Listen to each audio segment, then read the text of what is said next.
Guess we'll get started. All right, welcome everybody here to our city council meeting, and all those who are in our chambers at this time, and all those who are out in TV land. Appreciate you being here. We've invited Kevin Euler to give us a prayer message. Thank you, Mayor. Thanks for the invite. Thank you, Council. As I was looking for a quote or a thought to share, I came across one that I thought was pretty relevant to what's going on in our world today. You can't turn on the TV or turn on social media without feeling like you've just jumped into the middle of a fight, the middle of an argument with politics and vaccines and everything that's going on. And so I found this thought and just wanted to share it. I thought it was pretty good. This was back in 1972. Given by a gentleman named Harold B. Lee, and this is what he says. He says, "The story, presumably authentic, is told that during the Civil War, when the fortunes of the Union armies under the command of General Grant were going badly, some concerned ministers called on President Abraham Lincoln at the White House and forcefully urged the dismissal of Grant. To these men, he is alleged to have said, 'Gentlemen, General Grant has under his command all that we hold dear in this nation. Instead of criticism, you too should get down on your knees and pray God that he would see this nation through to victory.' We related this story to a president of the United States some years ago and assured him that no matter what his name or his political party, we too were frequently on our knees, praying God that he and the leaders of this nation and of the world would bring us through the crisis of the present." And I felt that was pretty relevant to the world we live in today. Doesn't matter which side we're on. We should all be pulling for each other, supporting each other, trying to get through the struggles and trials that we're all dealing with. And just wanted to share that with you today.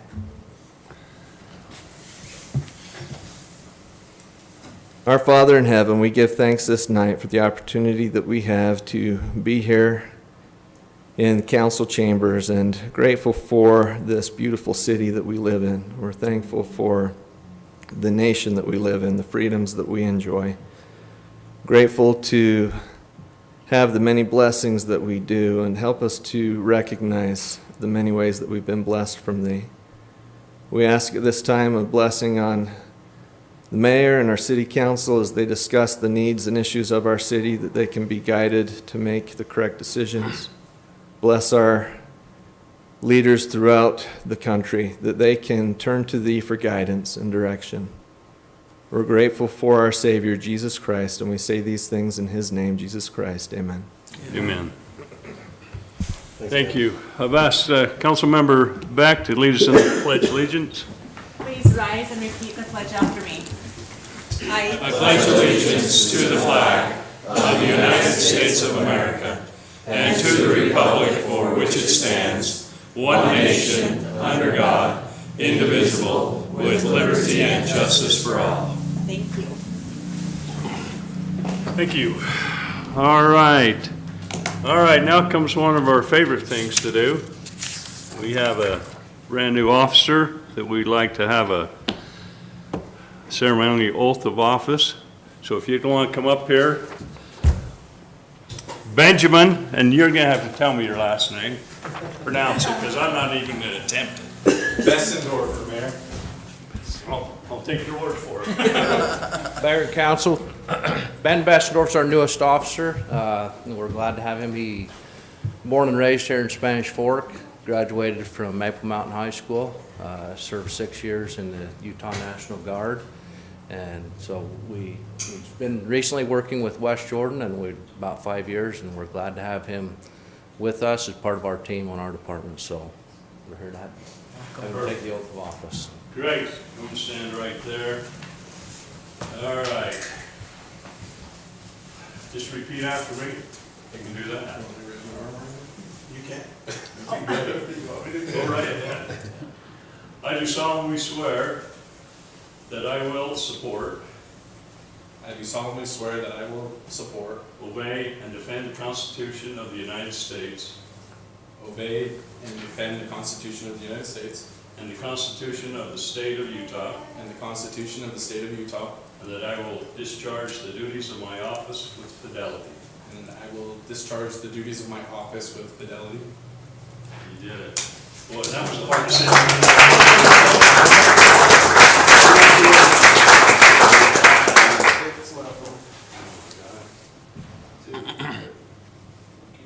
Okay, now you get to shake everybody's hand, all right?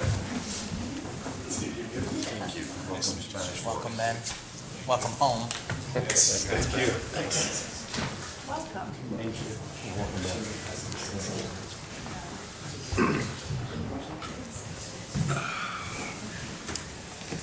Okay, let's go into public comments. Anyone in the public like to come up and address the mayor and the council?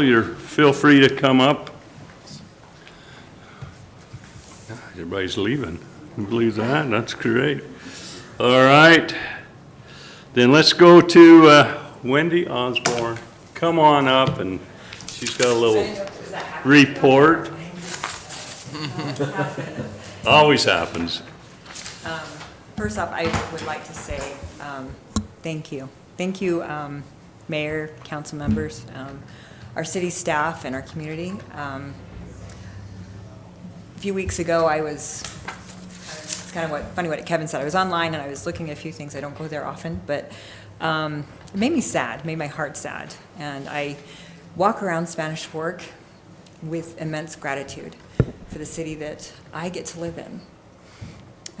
Sorry, I'm emotional about that, but I love this community, and we have parks and events, and we have new parking lots and libraries and so much here, and we owe that to great leadership. We owe that to great city employees and everyone from the people who fix our potholes to make sure we have lightning fast internet, yay for those people. And our own, channel, our own TV channel. All these things are a tremendous blessing. And I want to say I appreciate it. I'm thankful for it. And I believe that there are many others who would echo that. And I would just put a call out to our community to say, if you feel the same way, please say so. I apologize so many times. I thought, I'll just mail a card to you guys, and I haven't done it. Sorry. So I'll just say it here. Thank you. Thank you for everything you do. Thank you to our city, to our police department, fire department, everyone. It's this whole community of people who are serving and helping and making our place, our living comfortable and wonderful. I'm truly, truly grateful for, and I just want to say thank you for that. So I just want to start there. Do I need to have these out of you? Oh, okay, you guys have them. So I apologize. It has been, I looked back at my report, and it was like 2018 since I came in last to City Council to do a report on the state of food insecurity in our community. So I think, after 2019, I had planned on it, and then COVID hit, and here we are. So I apologize. So I really just provided just the most current and relevant numbers for you. If you would like more information, please reach out to me. I'll be happy to provide 2019 and 2020 numbers. So on this sheet that kind of just talks about the general numbers, this is just from January through July at our South Pantry, and the number of families that we've served, individuals, children, and seniors. So in all, 939 families, 2,145 individuals, 1,500 children, and over 200 seniors. But of those, the Spanish Fork residents, it's 178 families, 728 individuals, 364 children, and 55 seniors. And so that just represents our little community here. I will share with you that we did see a 26% increase overall from 2019 to 2020 in the numbers of families that we served. But what was really interesting about these numbers are that we did survey our clients as they came through.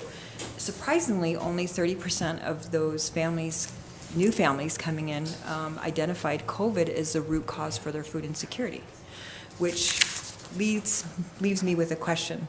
Why are people struggling? What is going on in our community? I wanted to share 3 client stories with you that kind of, I mean, there's numbers, there's data, which I love to look at, but I think client stories really give us a better picture of what's going on in our community. So if you don't mind, I'd like to share a few of those with you. We collect these client stories by we ask our clients to fill out a card as they come through our drive-through, so we can get information from them about, you know, what they're willing to share about what is their story. We had a woman who was a senior, and she was on a fixed income, and she was told that she had to move. And when she looked around and tried to find a place to live, she found out she couldn't afford any place to live. She luckily had a family member who came and kind of helped her a little bit, but on her card, her statement was, "My choice was between food and rent." That was her situation. That was her reality. Another family wrote out a little card. It was a family of 5, and the husband was out of work for just 2 weeks. She didn't say why he was out of work, but for just 2 weeks, it was enough to put that family into food insecurity. And I think about that, I believe the statistic is 67% of all Americans don't have savings, and so they don't have a backup, fallback plan for when, you know, and Mike, you can probably quote me if I was wrong on that stat, right? Right. It's like, okay. So, you know, just, you know, something happened, and here they are, a family of 5 needing help. We had a family of 7 where the mother began to have seizures, and it was so bad that she actually was not able to work. And not only not able to work, but she struggled to take care of her family. And so that put everything upon her husband to do. And, you know, we don't we don't plan for these things. We don't ever say, oh, I'm going to schedule in cancer or seizures or car accident or back surgery. That's not something we kind of schedule in. We try to budget for the unknown, but that doesn't always mean that we've budgeted correctly or we've planned for these things. And so I share these stories because I want people to understand who's hungry and why. A lot of times I think people don't understand that they are people just like you and me. And I believe that this council understands that very much, but I think it's important to share these stories. These are people in our community that are suffering and going through hard times. I wanted to leave with just an ask. My goal for Tabitha's Way has been to help build a no hunger zone in our community, which means we have a consistent presence here that is fighting food insecurity continually. I always tell people until everybody is self-employed, drives Teslas, there's no divorces, and we've cured cancer, we're always going to need a food pantry in our community. And I'm asking our community to help us do that. We've come a long way, and we have all of our success is because of our community. We're here today because of the tremendous support of our community, and I want to say thank you and recognize that. I'm tremendously grateful. I'm as equally surprised as anybody at where we are today. But our asks are pretty much always the same. You know, it takes a lot of helping hands to run a food pantry. We need volunteers. So if you can volunteer. We also have volunteer opportunities for people if you can't come to the pantry. We have all kinds of fun projects. I tell people I'm a party of projects. For those of you who have been at our events, you know that that is true. So, you know, come volunteer. Food drives. Hold a food drive or participate in a food drive. You know, our pantry has been affected by dwindling food supplies. In the form of supply chain interruptions. We rely heavily on food donations, and when stores aren't having as much supplies, they're not able to donate as much. And so that has been an effect of COVID and an effect on our pantry. We've actually purchased, I believe by the end of this year, we'll have purchased over $360,000 in food this year because we need it. So that's something as well. And also keep bringing your fresh produce. Thank you. I can't grow anything, so good job. And then lastly, of course, funds. You know, food insecurity, you know, fighting food insecurity has a real cost. Our cost is still 20 cents or less per meal, so we can stretch your dollars super far. We have many wonderful, generous donors, but we have need of more. And so if you can give, please give, and every dollar counts. Again, 20 cents a meal, we can do a lot with your dollar. So I want to say again, thank you. It's an honor for me to do this. I know I don't do it alone. I do it with the support of many, and I'm truly grateful. And so, that's all I have. Do you have any questions for Wendy, me? I have a question. Will you tell the viewers and everyone here about the Chick-fil-A competition? Because that way you can get a grant Yes. if everyone hops on the app and votes. Yes, Right. thank you. Tell us about Thank that. you so much, Stacy. So Tabitha's Way was honored to be selected as one of the 6 finalists for the Chick-fil-A True Inspiration Awards by our local Chick-fil-A. Thank you, Scott Razvan and team. And so what that means is, so part of the grant process is that we have a voting that is taking place right now. So you have to vote on the Chick-fil-A app. You go on the Chick-fil-A app and then you select the West region and then select Tabitha's Way. And if you vote for us, you can help us win a grant anywhere from $50,000 to $150,000. So you can only vote once, but please vote. And also visit Chick-fil-A because they're awesome. So, and their food tastes delicious. So thank you, Stacy. Any other questions? No, just, we sure appreciate you.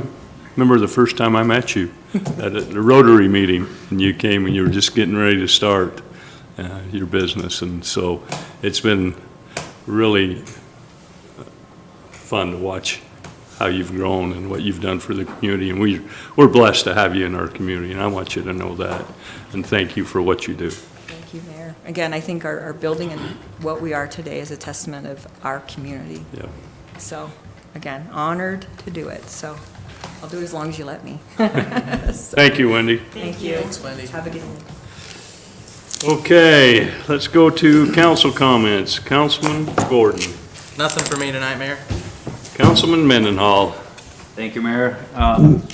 While Wendy's here, it should be reminded again just how gracious she is, how she is a huge blessing to our community and the communities that surround us, and it's stories that she could tell you that would definitely soften your heart. And it's right around the corner that we have the holidays where families get together and do everything. And publicly, thank you for what you do in meeting all those needs. But also, I know we get together as families, and this year is going to be something where maybe we get together like we did the year before in a pandemic or something. So I would encourage, as you sit down with your families and see, hey, what to do. You know, people talk about how can I be generous and sub for Santa or this, that, and the other. Tabitha's Way is one of the best places that you can call up and say, hey, we want to come down as a family and we want to do something. We want to either serve or we want to bring food or whatever. It's completely changed the holiday season for me and my little family. And I know you're so accommodating to make a big deal of it, everyone that comes down to help, but it's a worthy cause. And so keep that in mind. I hope that puts a burden on you of needing to hire somebody to be there or something, because you're always coming down. I wonder when you go home, but people keep that in mind as you're talking about what you can do as a family this holiday season, because you can really help local people out by going down and talking to Wendy. So thanks for coming. Council comments, just a couple of things. Constitution Day was last Friday. I appreciate Kevin's remarks of, you know, when you mention the word Constitution anymore, it seems like people quickly fight to maybe, you know, grab a corner of the Constitution and say, I'm the biggest constitutionalist or this, that, and the other. It's interesting how that can play into politics. But neat thing, last Friday, invited up to Reese Elementary School to Principal Adam Gold's 3rd and 5th grade classes, and was proud to talk to them about the Constitution. In that vein, I quoted Thomas Jefferson to him, our 3rd president, that the government closest to the people governs best. The 3rd graders are studying community government and how that affects them in their lives. The 5th graders were studying the federal government. And so we talked about a pretty big gap in who represents. They confused you with the president, mayor. I said, who's? Yeah, I get that a lot. You do? Yeah. So we corrected them. We got it. We got them. They're very great kids, great administration, great teachers up there, and I was impressed by what they knew, the knowledge they had, which goes into how well they're taught. So again, thank you, the teachers and administration of Reese Elementary. It was a fun day to spend with you last Friday on Constitution Day. The employee dinner was last Thursday night. Keeping in the theme of presidents and quotes, Woodrow Wilson, our 28th president, I found this quote about being employed and being service-minded when you're an employee. He says, "You are not here to merely make a living. You are here in order to enable the world to live more amply, with greater vision, with a finer spirit of hope and achievement. You are here to enrich the world, and you impoverish yourself if you forget that errand." And Woodrow Wilson said that. I thought about our employees last Thursday and seeing 250 plus people, their families and everything in a place, and think about all the employees from the public servants that keep us safe and respond to 911 calls, and those that keep the internet going fast and keep the lights on and pick up the trash and everything else that plays such an important role that Wendy mentioned to make this a community and make this a great place to live. It was just awesome to be with them and to say thank you, to shake a lot of hands. But it's not easy to be a public sector employee. It's not. It's just not. And I'm grateful for those employees that do it, but they know that there's a bigger purpose than just making a living here. They wear our logo proud, and they represent Pride and Progress, and it was awesome to hang out with them, get to know their families a little bit more. Other than that, the League of Cities and Towns Conference next week is coming up the end of September. We'll all be up in Salt Lake to put our heads together with other cities, other administrators in other cities, but other elected officials as well, and discuss what's good about Spanish Fork, what's good about other places, and how we can just be better together, how we can make the whole state a better place to live through city government. So I'm excited for that, and we'll have a report after that conference next week. That's all I have there. Just one thing, the link to Chick-fil-A to vote, where do you, What's on the Chick-fil-A app? on the Chick-fil-A app? Download the Chick-fil-A. Okay. Sorry. Someone just texted me and asked me about that, so I just want to make sure. All right, thank you. Councilman, member back. Thank you. So last week, former Councilman Keir Scobes texted the mayor and council, and he ran into some people back in Washington, D.C. from Spanish Fork. And then I saw a post on Friday evening from Mike Robertson, and he was with his dad. And Nick's going to bring up a couple pictures. This is Councilman Scobes running into some super cool gentlemen there in D.C. And I just wanted to read Mike Robertson's post last Friday night. He said, "Today has been amazing. I rarely post. I have been given the opportunity to travel on the honor flight to be a guardian for my father who served in World War II. The World War II Memorial in Washington, D.C. took on a different meaning. I had to hold back very deep emotions. The love for our country runs deep. There is a very special generation of those who sacrificed their lives and served. I am sad to see time pass as we lose this generation. So we honor those who are still here with us, who represent the sacrifices of those who cannot be here with us. Thank you." So Mike is with his dad, and go to the next picture. The other one, guys, this is Mark McKell, and this is his 103rd birthday. I can only dream of just planning a trip to DC on my 103rd birthday. And so it's just neat that they ran into Councilman Scobes and saw them, and it's something very special for them to be honored. So I just wanted to make that announcement here today. Thank you. Harvest Moon Hurrah, I want to give a big shout out to all of those involved there. Emily Harriman, that's over our events with Parks and Recreation, she put a lot of time and effort into that. There's Miss Spanish Fork dancing with some of the kids. Emily specifically gave a shout out to Councilman Chad Argyle, that while they were down there setting up, Chad stopped by in the rain and set up, and she's just always impressed that he's quietly being busy behind the scenes. So I wanted to give Chad a shout out there. Also, the Latinos in Action from Spanish Fork High School, under the direction of Matt Gilbert, was there helping. And Angela Eckhart was over all of the kids' games. And then SF-17 recorded everything. And we had Utah Valley Spider-Man. Did I send you that picture? With Alex Boyer. So it was a good time at the Harvest Moon Hurrah. And then this week, this Saturday, is Wings and Wills. So if you need more details for that, you can hop online and get your tickets. They also need more volunteers. So if you go to the city's websites, go to the Wings and Wills. Is that your thing? I got nothing. She took your thunder. You know, I'm over arts, right? That's okay, but that's the way Stacy rolls. That's why I'm last, it's Okay. fine. You'll learn that. I'll go back to my responsibilities. Fiesta Days. We call a new Fiesta Days chairman. We asked Max and Amy Darrington here in Spanish Fort to be the chairman for the next 3 years. So they gladly accepted, and they'll start their role in that capacity next month. And I will now give Shane all the rest of the stuff. Let's see if you cover it all. There's nothing left. But that's fine, I appreciate you. What else? Wings and Wings and things. Wings and Wills. That's from 6 to 8 on Saturday. 6 a.m.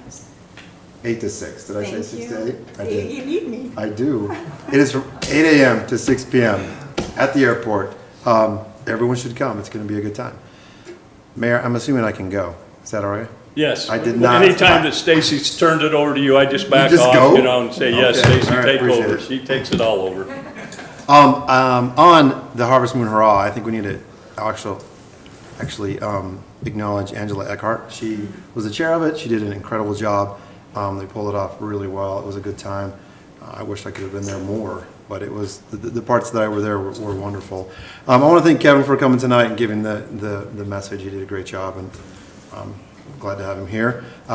We were all at the Spanish Fork Employee Picnic. It was good to be back with public servants. It's a joy to see those folks and see the commitment, the dedication they have to the city. It feels like that's my roots. I was a government employee for a very long time, and it was good to be around people that just do it for the love of doing it. It's a good living, but they also take a lot of pride and a lot of responsibility in their work. So it was pretty fun to be there. I went to the Utah Lake Commission meeting this past week. The report on the lake is it's 50% full right now. It's really far down. It's as low as it's ever been. They had a 9/11 service day where they had over 900 people come on 9/11 and help clean up the shores. You could go down there now and see a huge difference than you could have last month. It was pretty cool. Last year, the legislature ran a bill called the Utah Lake Authority. Didn't quite make it out of committee. It will make it out of committee this year.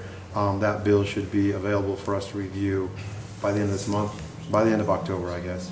So it's probably something we should take a look at and make sure we're comfortable. If you have any feedback, let me know. We can talk to the bill sponsor. But it should be a good thing for the lake overall. That is all I had. Did I miss something? No, you did really good. Okay. Between the two of us. As long as she thinks you're okay, then you did well. Councilman Ariel. Thank you, Mayor. I'm just going to second a couple of things. The employee dinner, golf, the employee Olympics, they always look forward to this. That gives us an opportunity to be there, shake their hands, and give them thanks, which we don't get to do that very often. They're always excited to get that envelope for that gift that they get for coming each night, and the food is always really good. This was no exception, and thanks to all those who prepared it and prepare for that meeting or for that event. I'm grateful for each one of the employees. We have a lot of dedicated employees, and not just because they get a paycheck. They love working for Spanish Fork. Harvest Moon, what a great turnout. And it paused the rain just long enough to make it a really nice celebration that evening. So when I was there, it was raining really hard, and all I could think was, oh, so much effort, and then it stopped and cleared out. So a great, a great time for our community to come out and have the kids come and enjoy that. And thank you, Mayor, that's all I have. Yeah, we've had some great things happening, great opportunity to be with our employees this last week, and Harvest Moon Hurrah was awesome. You can throw those up there. I took a few pictures while I was there of the crowd, the kids there, and then go to the next one. Oh yeah, I took a lot of the crowd there. What? Did you do a selfie? Yeah, I did a selfie. Yeah, see how long my arms are? That's a very long arm. All right, and then the next one, Alex asked me to step in for him, you know, and I told him I really would, but I think they wanted to You had a come. cold that night? Yeah, I had a cold that night, so it was kind of fun. Even Pete had to jump in there to photobomb it, and but it was great. So, a lot of fun. He was very gracious. He said he loves being here in Spanish Fork, has some good friends here in Spanish Fork, and so he was gracious to be here, and it was awesome. Okay, let's move on to consent items. I think we have something to pull off of there. Is that accurate? Yeah, actually, the 1400 north, 300 west, we need to pull that off. E, Motion to approve the consent items minus Yep. item E. Removing item E, okay? Yes. Second. got a motion by Councilman Gordon, a second by Councilman Argal. All in favor, say aye. Aye. Okay, public hearing. Ordinance 19-21, impact fees amendment, revise electric power and transmission impact fees. So with our power and light impact fees, it goes up to a certain amount, but it's really not clear on how to charge an impact fee on a really huge user. Users that have been looking at Spanish Fork that have enough power usage that we have never dealt with that before, and we called some of the cities around Provo, and they said they've never had one that big either, and so we've had to modify our power and light impact fee to accommodate that type of user so that we could have a good system in place for measuring the impact that they would have on our system and charging accordingly. And so that's what this is. It goes into effect 90 days from when you approve it. And so we also added, all of our other impact fees have a kind of an auditing system where an industry, and this again applies to large industries, they come to us and they say, well, this is what our usage is going to be. And then hopefully they're right. And but the other impact fees audit it in a year and make sure that it was accurate and accommodates a correction if needed. But our transportation didn't have that, and so this adds it to the transportation as well. Okay, we might have some questions for you after the public hearing. This is a public hearing. I'd entertain a motion to go into public hearing. So moved. Got a motion by Councilmember Beck, second by Councilman Mendenhall. All in favor, say aye. Aye. Anyone from the public who'd like to come up and address this issue, you're welcome. Seeing none, I'd entertain a motion to go out of public hearing. So moved. Second. Got a motion by Councilman Mendenhall, and a second by Councilman Gordon. Any questions or comments? I have a question. Chris. On number 3, it says electric power impact fee for other non-residential land uses. What is other non-residential land uses? It seems like there's just 2 categories. Yeah, so that might be a little redundant, actually. Basically, our impact fee is written for the standard residential use, and then the non-residential is based upon ERUs or equivalent residential units. And so I think the other was redundant. It could have just said, 2 categories, not residential and non-residential. Yeah. Okay. yeah. Wait a minute. Just kidding, come back up. In number 4, it says the Public Works Director may determine whether a credit is warranted. How do you plan to fairly administer that? Okay, so that's a great question. When you get into the realm of these really large users, the one in particular would require a whole transformer in a substation all to themselves. And those transformers are a couple $1 million, plus, all the infrastructure around them would be another $1 million. So just for this one user, you'd have $3 million worth of work to be done. The city doesn't budget for this type of work, and so typically a large user would come in and they would actually front the money to build that transformer and add it to the substation and then get paid back via impact fees every year. They get a check until that was paid back. But then when they pull their building permit, they'd pay this huge impact fee of $4 or $5 million for their overall impact on the system, which then a large portion of that would get turned around and reimbursed to them in their first reimbursement for that impact fee project that they did.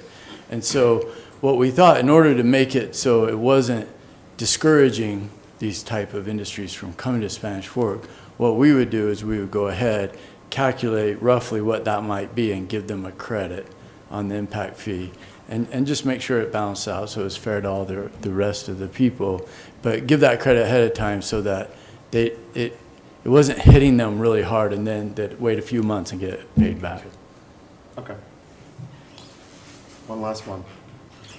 I like the idea of auditing the trips generated by each of the users. That's a great idea.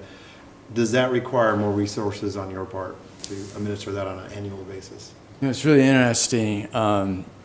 We use the ITE tables, but more and more they get challenged. A business claims usually accurately that they don't really match exactly what the ITE tables. ITE is the Institute of Transportation Engineers. They try to make these national tables for what a You don't have to worry about explaining that. what a restaurant would. I already know about it. Exactly. Okay, they understand. Exactly. That's just for my education. Yeah. At any rate, several times we've gone out and we've trained a couple interns to do this, and we've done the studies, and it really hasn't taken too much. Okay. So it's Not a drag on your. yeah, it's interesting. We used to always hire it out, and so in our minds we thought, yeah, we're paying a couple $1,000s to a transportation engineering firm to do this, but we started doing it ourselves, and it wasn't too much work. Okay. Yeah, good question. Thanks. Hate paying those kind of consultants. You should never pay them, ever. All right, any other questions? If not, I'd entertain a motion. I will make a motion. Let me find them.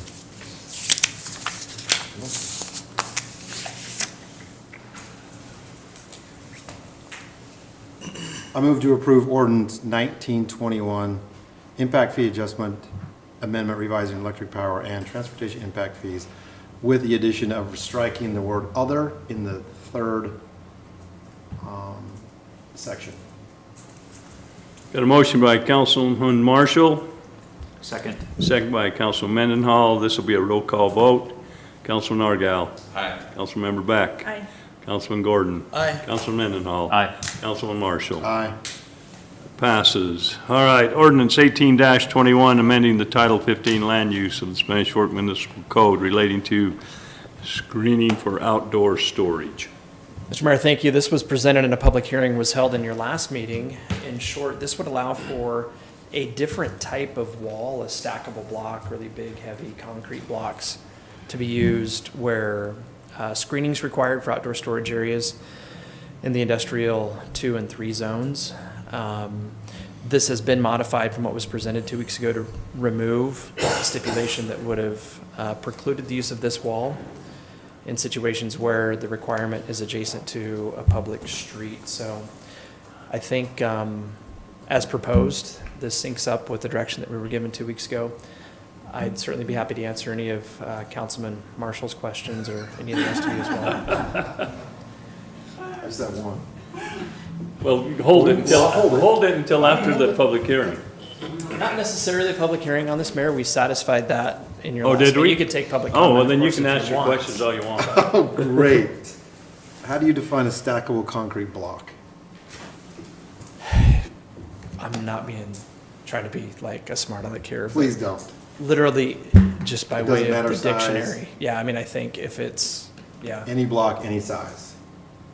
I think that's how you'd have to read it. You'd have somebody presented something, so,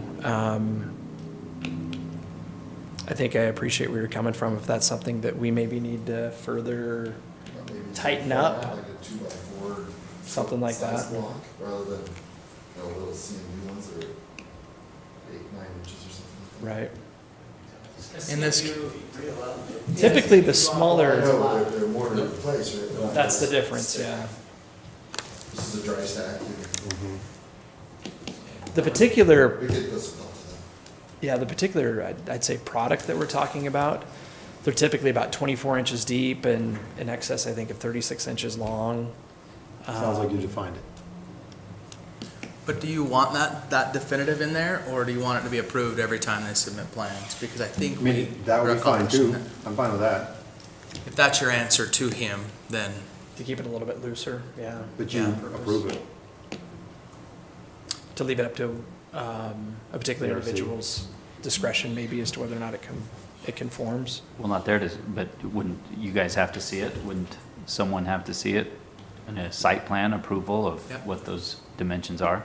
That's typically when, yeah, we look at what type of wall somebody's proposing. It's with a site plan. Okay.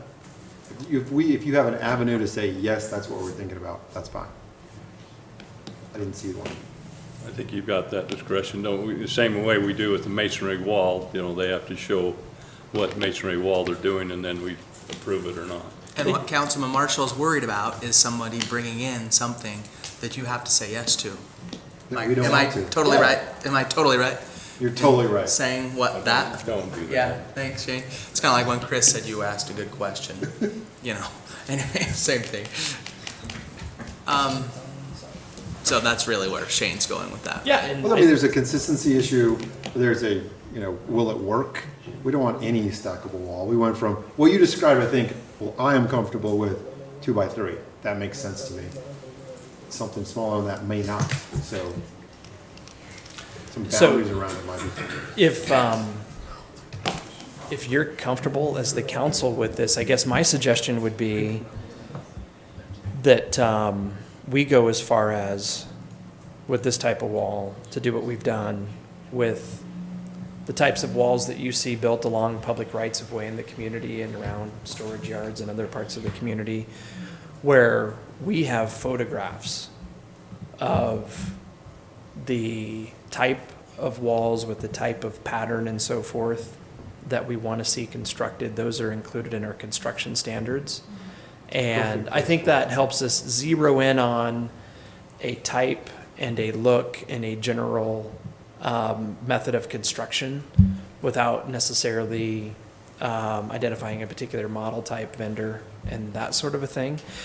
So, and genuinely, I do appreciate you bringing that up. I think this does help us get more, just more precise in terms of ensuring that the community gets what we're describing now and what we're expecting to get. So maybe just having some of that included in our construction standards, which is where that specificity is. That's a much better place than an ordinance for sure. Yep, I think so. So, Also helps to have, as we get these more pictures. Yeah. you can say, Pictures. Go look to this street, Yeah. go look at this development. Yep, agreed.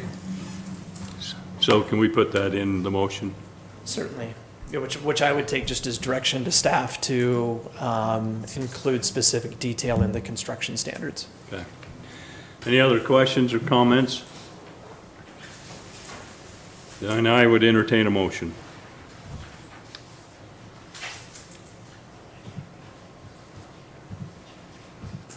I move to approve ordinance 18-21 amending Title 15 land use of the Spanish Fork Municipal Code related to screening for outdoor storage with the inclusion of pictures with the related blocks in our construction standards. Second?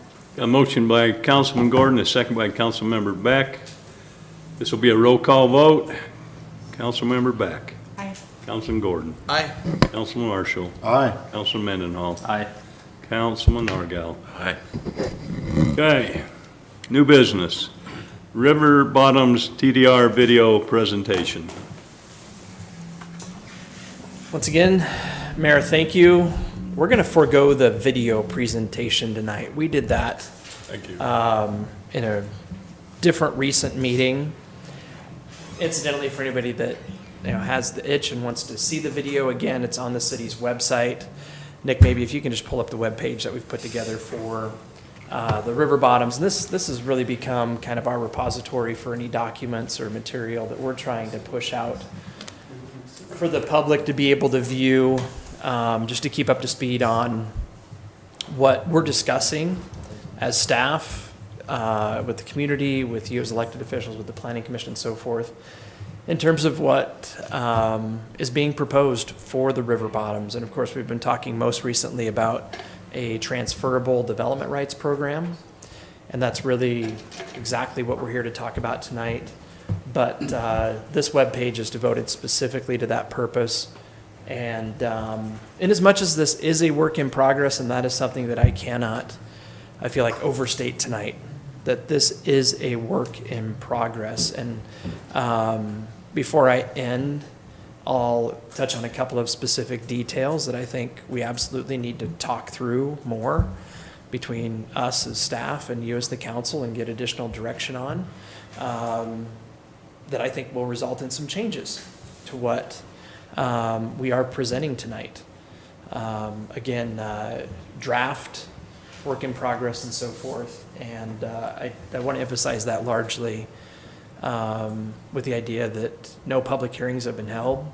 I'll talk a little bit about how we're proposing perhaps that be approached and some other opportunities that we'll have as staff to learn more from interested individuals and stakeholders and so forth, as well as having an opportunity for us to share some things with anybody that wants to listen as well.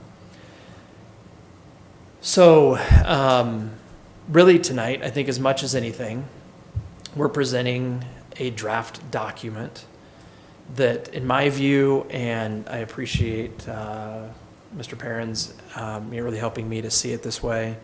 I think we're on the same page in terms of there having been a project in the works for quite some time, more than 3 years. And we as staff, of course, have not worked in a bubble as we put together this draft, and certainly appreciate all of the involvement that you've had and others in getting us to this point. But we're at a point where we need to figuratively kind of put that back to the council. So I think it's appropriate maybe to view this as something of a handoff, where we're taking this draft proposal and we're giving it to you for you to review, for you to evaluate, for you to critique, and to do whatever it is that you'd like to do in anticipation of having formal hearings and eventually taking formal action on the proposal, which incidentally is something that we don't expect will happen for months yet. But I've heard this, I feel this way, so I'll say it. I think it's time to act. We've talked for a long time, and we haven't necessarily talked about very much that's new for a number of months now. We've continued to kind of vet the same thing, and it's just time to move on. So Dave, when you say act, when you say take formal action, it could be that we formally decide not to do this. Absolutely. You're not suggesting that action means approval of something. Absolutely. Okay. Yep. I hadn't necessarily known exactly what order to present a couple of things in tonight. I'm just going to hand out something to each of you really quickly here. This is something that, let me just pull up that.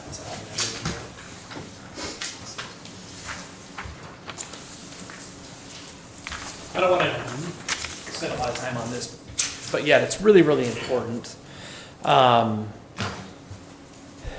Making sure that people feel like they've been heard, but also that they've been educated relative to what's being proposed.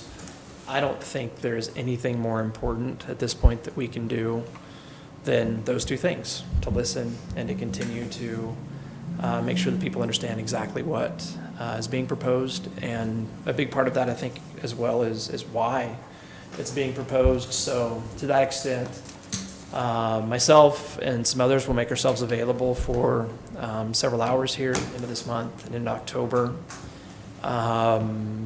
No specific necessarily agenda for those times. We've had a number of different conversations with different people over the course of the past several months about the program. And in all honesty, at this point, because of that, there is kind of a script that potentially we could follow as we share the basic concept and, kind of the highlights and so forth. But it's my hope that anybody that might be watching tonight or that might visit the website when we get, some more information relative to like these times, they're on the website, as well as any property under the river bottoms who might receive that memo that I just handed to you. We mailed that to every owner of record just yesterday. In the river bottoms, understanding that lots of people get information lots of different ways. To that point, I've had calls from people on the East Coast that own property in the river bottoms in the last couple of weeks that have talked about, hey, I'm going to be in town in October. Love to know more about this program. They're planning on getting together with me then and so forth. So again, an important thing I think to think about in terms of the timing also is that we're not suggesting that the council act on this next week or in 2 weeks or in a month, because there are 90 property owners in the river bottoms. And there's a whole community aside from that we know cares a lot about the river bottoms. And we're trying to do something here that will be perpetual, that will really withstand the test of time. And there's not necessarily a need to rush anything.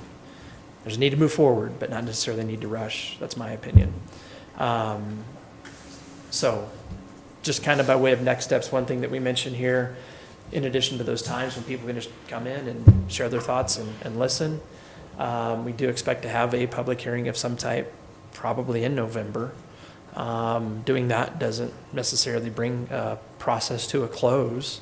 It's an important step in a process, and we anticipate talking more with the city council about how you'd like to handle that going forward, how you'd like the planning commission to be engaged as a part of that process as well. And again, that important step of having a formal public hearing.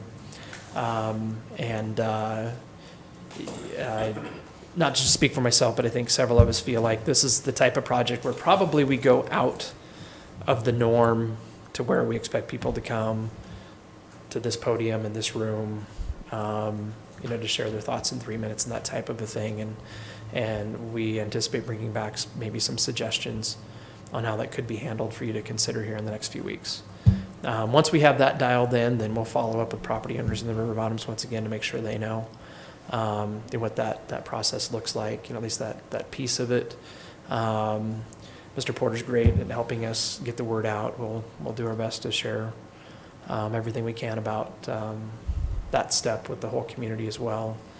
But I felt like it was fairly important maybe just to kind of give you an update, and I think that's maybe what I've just done in terms of where we've come from briefly, from, again, several years ago to more recently.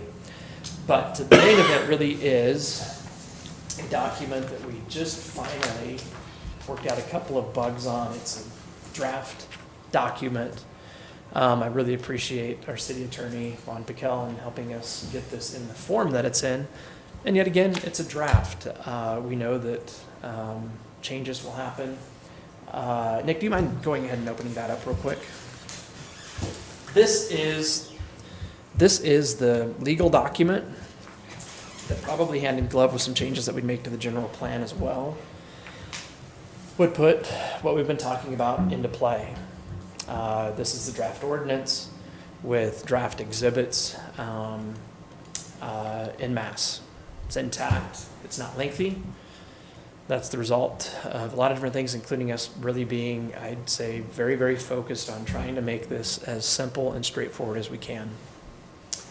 That being said, Nick, if you can go to page 5, there's no need for me to put everybody through reading a lot of this tonight, but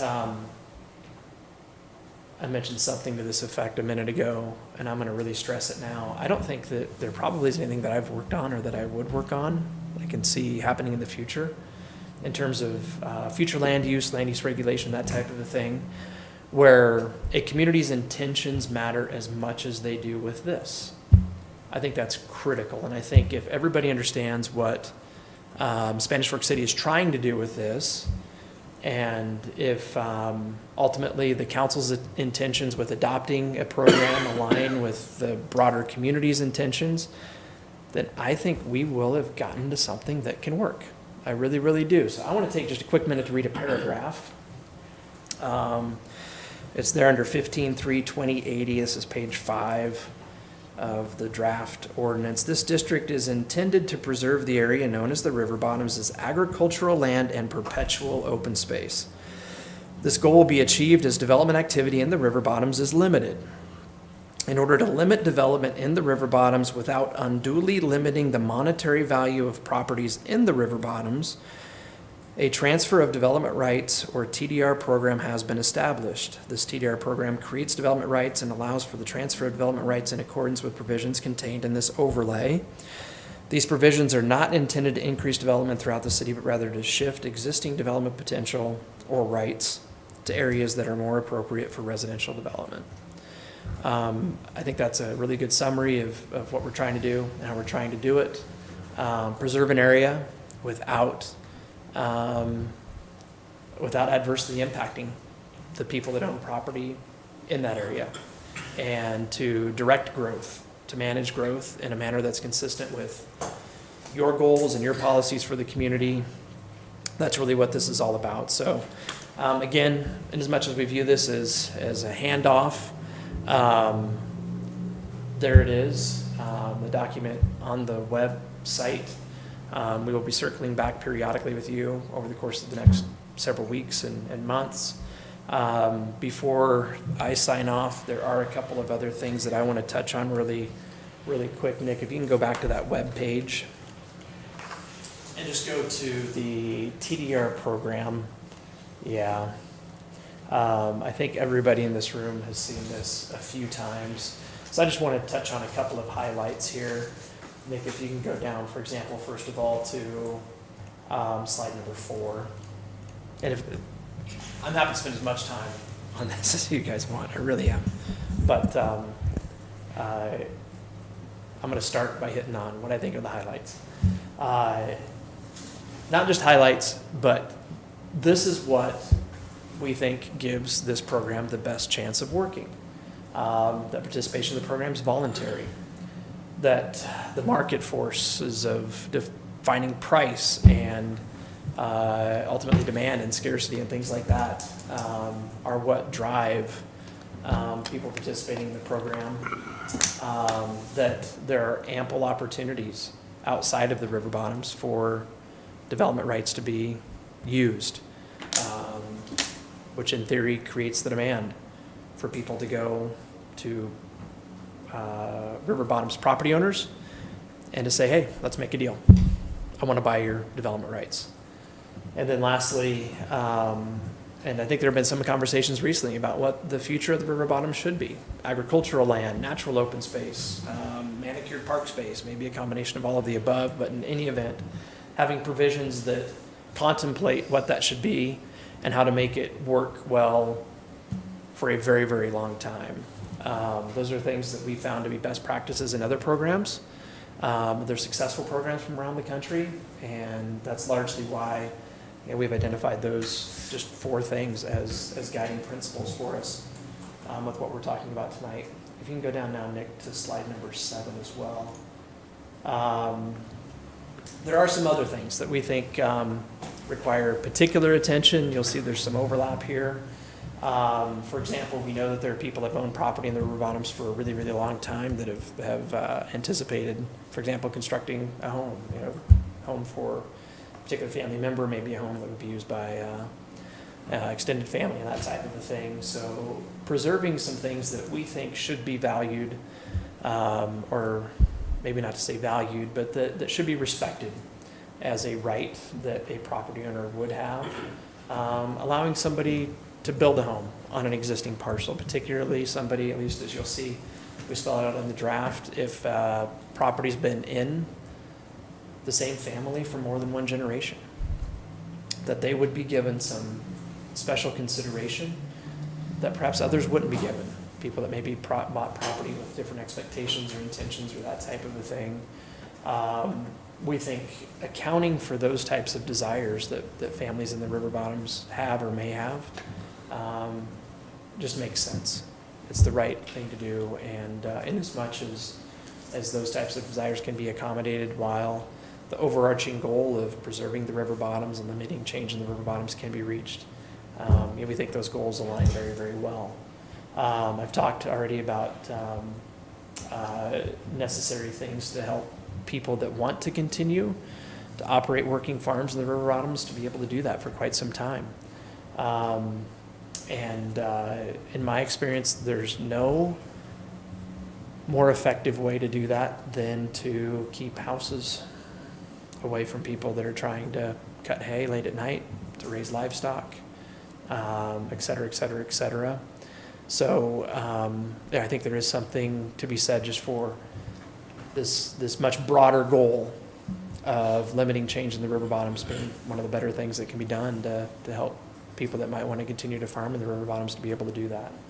But certainly we think those are very important things to consider. And again, I'm just touching on maybe what I think are the highest points here. The last thing that I'm going to touch on, and I'm going to put this in the context of something that I think absolutely is in play. I've said it before, and I don't want to go too far back to be redundant with things that we've already talked about here, but for example, how many rights per acre property owners in the river bottoms might get if they participate in the program? That's a really, really big deal. Back to the intent of the program, to give property owners essentially monetary value for their land, help them to realize that and to enjoy that. It's not just getting them value, but getting them appropriate value. Right now, the program's really quite straightforward in terms of properties that have some limitations, like maybe a certain type of slope, or being in the floodplain, being eligible for example, one transferable development right per acre. Properties maybe that don't have those limitations in the river bottoms, again, as proposed with this, would be eligible for 2 rights per acre. I think that's one of the things absolutely that we need to discuss more with the council, discuss more with property owners. And if that's something that ultimately you want to have us adjust, then obviously that impacts kind of the other side of the equation as well. That important part of making sure that there are ample opportunities to use rights that somebody might purchase and transfer into other parts of the community, that would need to be accounted for. But I want to, I guess, I mentioned that for 2 reasons. One, just an example of one of the things I think that more discussion's needed on, but also because frankly that's one of the, I think, most important parts of the program, and it's what we've heard the most about already to date as we've talked with stakeholders. So I won't go into more detail now about that unless you want me to, but maybe just to wrap up, again, this is a work in progress. I believe that just based on the sheer volume of input that we've received from lots and lots of different folks now over a really, really long time. I referenced, the past 3 years, and I mentioned this recently. I've been through my predecessor's notes, having reviewed conversations that he had with packed houses of people closer to 20 years ago. Questions about what should happen in the river bottoms, they're not new. Tools that communities typically would use to try to preserve an area like the river bottoms are pretty limited.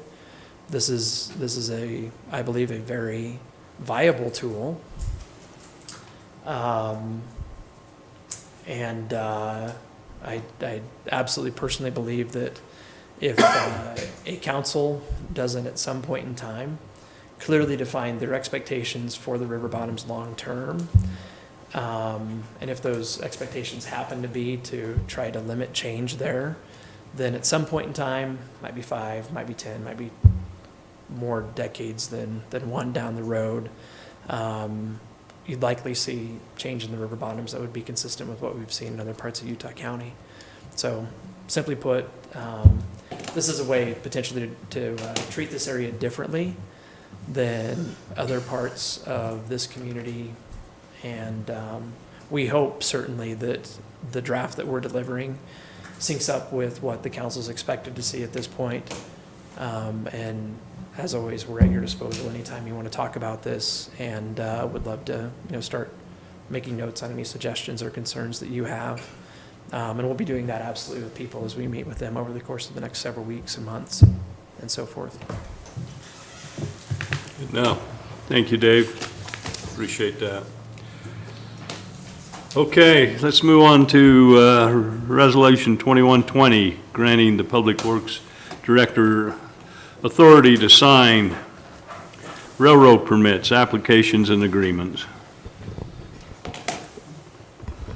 Mayor and council, pardon my voice, I'm kind of losing my voice, but earlier on your consent agenda, there was a encroachment agreement across a railroad, and with so many railroads in the city, we felt that it's kind of inefficient to bring every application for a wireline crossing or a permit to you for approval. And so we proposed that we, like we've done with other things like water rights, that we authorize the Public Works Director to sign applications, licenses, permits that cross railroad corridors or encroach upon railroad corridors. So that's what this resolution would do. If you have any questions, I'd be happy to address those.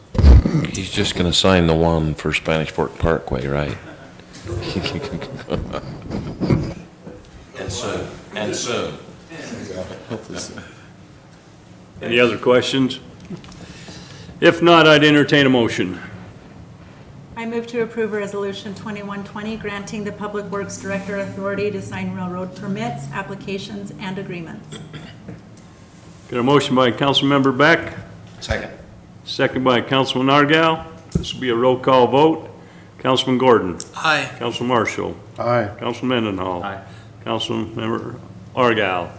Aye. Councilmember Beck. Aye. All righty. All right, Resolution 2121, authorizing the mayor to execute a third amendment and restate interlocal agreement for construction, use, and maintenance joint wastewater treatment facility and joint trunk line. Sorry that's so wordy. It sounds like a lawyer wrote it. Thank you. The purpose of this agreement is really simple, actually. It's just to clarify the intent between Mapleton and Spanish Fork about Mapleton's purchase share of this project. Their purchase is 20%, and so they've already deposited 18 million, which was 20% of 90 million, as kind of a down payment or an estimate of what their share would be. If actual construction comes in less than that, the additional amount will be credited to future bond payments. If it comes in more than that, then we'll agree to change that, and they'll make up the difference once we know the final project costs. So it's just clarifying that they are buying 20%, whatever that ends up being at the end of the project. Any questions or comments? Seeing none, I'd entertain a motion. Move to approve Resolution 2121, authorizing the mayor to execute a third amended and restated interlocal agreement for construction, use, and maintenance of joint wastewater treatment facility and joint trunk lines. Second. Got a motion by Councilman Gordon, a second by Councilman Mendenhall. This also will be a roll call vote. Councilman Marshall. Aye. Councilman Mendenhall. Aye. Councilman Argal. Aye. Councilmember Beck. Aye. Councilman Gordon. Aye. That passes. All right, West Interchange Sewer Trunk Line Change Orders 2 and 3.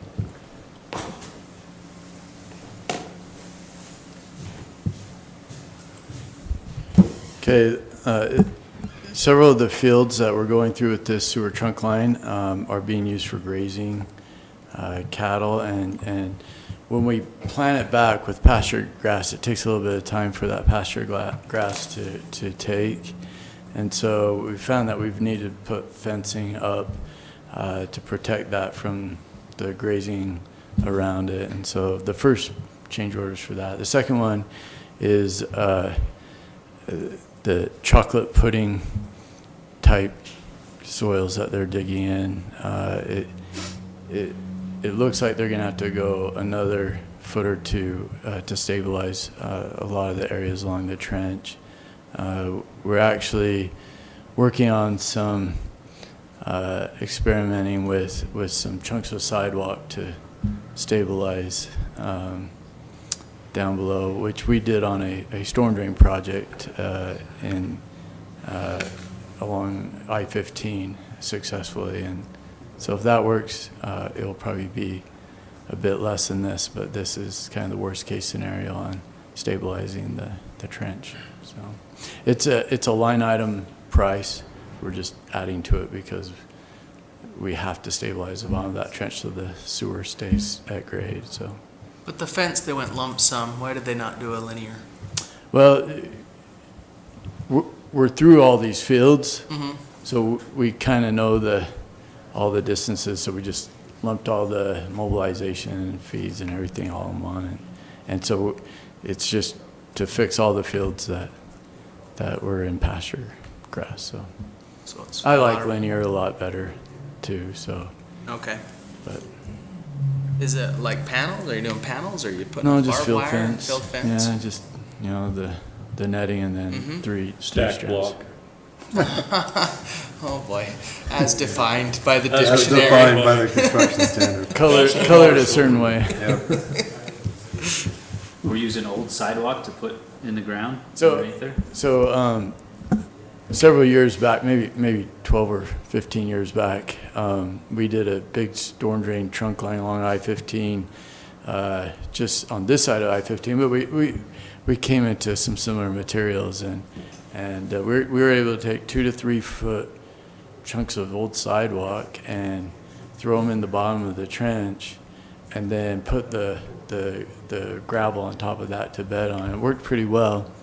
It was a lot bigger pipe. It was I think a 54-inch pipe, reinforced concrete, and a lot heavier, and it worked well. It's held up for the last 12 years. And so I met with the gravel pits on this, so the one here off of Arrowhead Trail. They said they had several piles of that particular concrete, and where it hasn't been processed yet, they haven't removed the rebar out of it. He said that it would be a much better price, and so we're hoping to do that. But we have to keep going on this, and so this is kind of worst case scenario. But I'm kind of hopeful that this will work. It worked before, so we'll see. Are there charges for the concrete? Well, for hauling it, it's and I imagine there might be some material cost, but it's a lot less than what we're stabilizing the trench with right now. For some reason, right now, they're hauling tons of it to Jamie Evans's pit. Even the scale house lady said, I don't know what they're tearing out, but they are just, Yeah. so they've got, for us. So if we run out, then we can also look at some of the other pits. It's a certain supplier. We wouldn't be buying it; it would be through the contractor. But we're kind of helping the contractor out, where we've had some experience with this. Actually, we're on the board for the transfer station solid waste district. They're having similar problems up north of the airport, and so we're trying to help both situations out with that. Chad could haul it for free. Couldn't you just haul it? Would you mind doing that? No cost. That'd be great. Nothing better than burying it, right, Seth? Any other questions? If not, I'd entertain a motion. You get that Are you look on your surprised that I face. don't have one? I was like, he's gotta have one. No, I don't. Because I asked it for you, huh? I move to approve West Interchange Sewer Trunk Line Change Orders 2 and 3. Got a motion by Councilman Mendenhall, Second. second by Councilman Marshall. All in favor, say aye. Aye. Any opposed? Delhi Commissioned Art Agreement.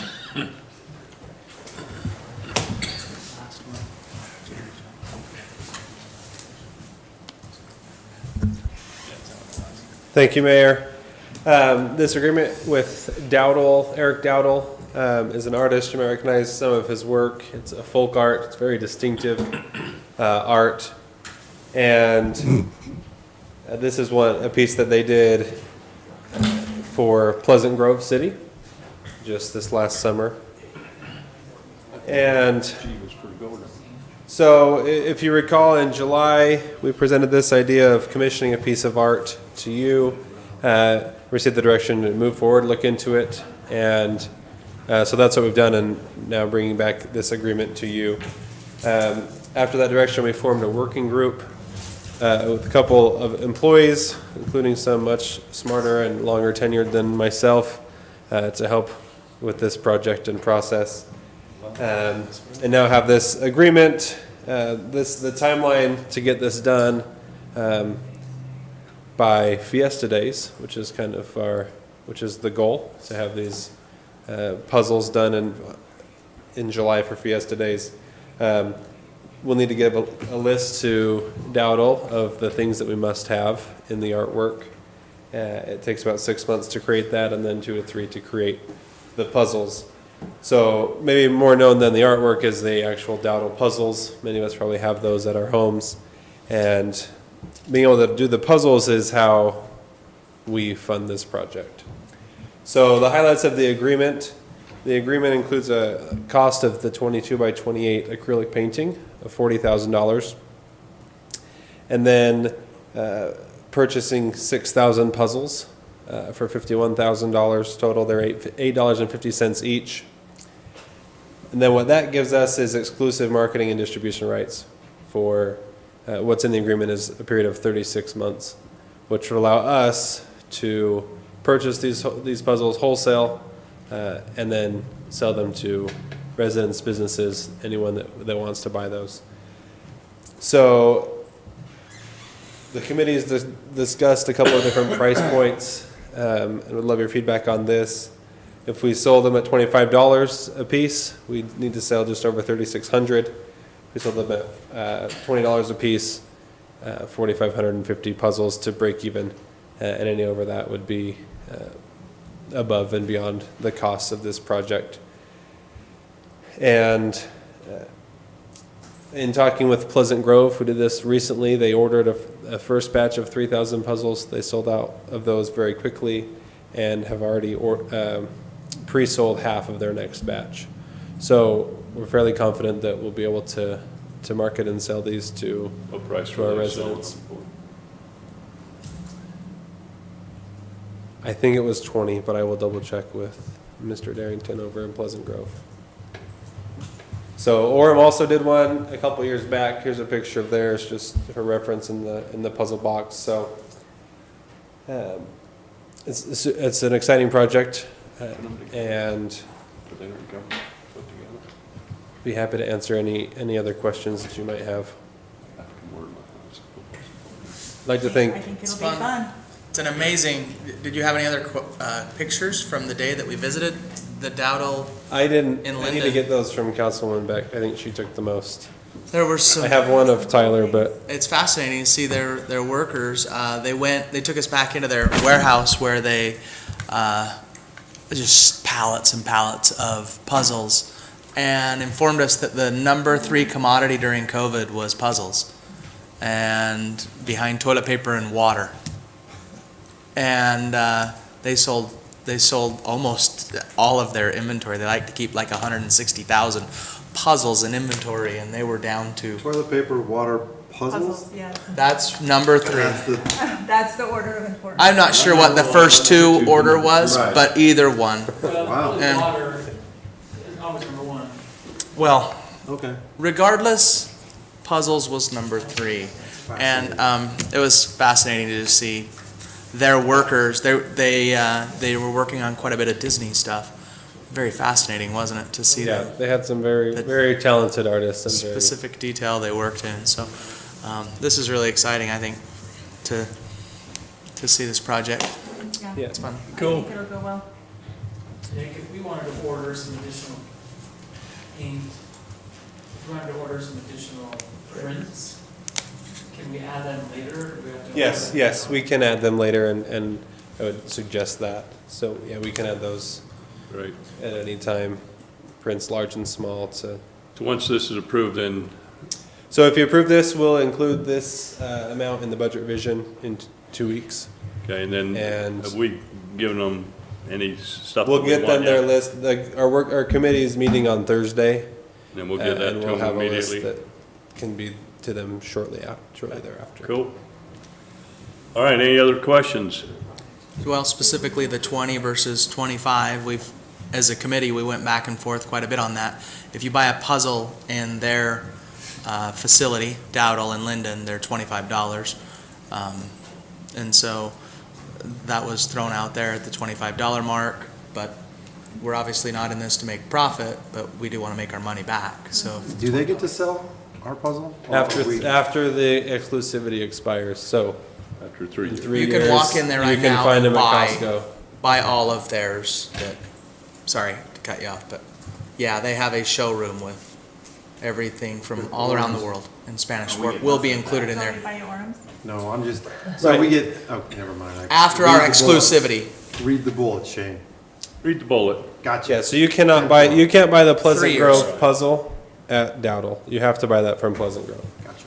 Once that time expires, it'll be available in the showroom. Good. So Nick, what's our timeline? If we say yes for tonight, we're hoping to have this ready and for sale to residents by? So the timeline for Fiesta Days gives us Oh, wow, you did that fast. until October to have the list to Dowdle, and they'll work through the artwork, and then, with puzzles being the number 3 commodity, there has been a delay in getting them here, because Dowdle is working on being able to manufacture them in-house. As of now, they have to import them. So there is a 2 to 3 month production delay. Tell them to use both hands. Somebody somewhere is making You know what they said? paper into toilet paper or puzzles? They keep getting outbid on containers. Yeah, I believe They it. have a printing press coming, but they keep getting They can't outbid on the container to bring it here internationally. And so, So I just found that you can order the Pleasant Grove puzzle. I'm not advertising for them, by the way, but they're $20 at Pleasant Grove.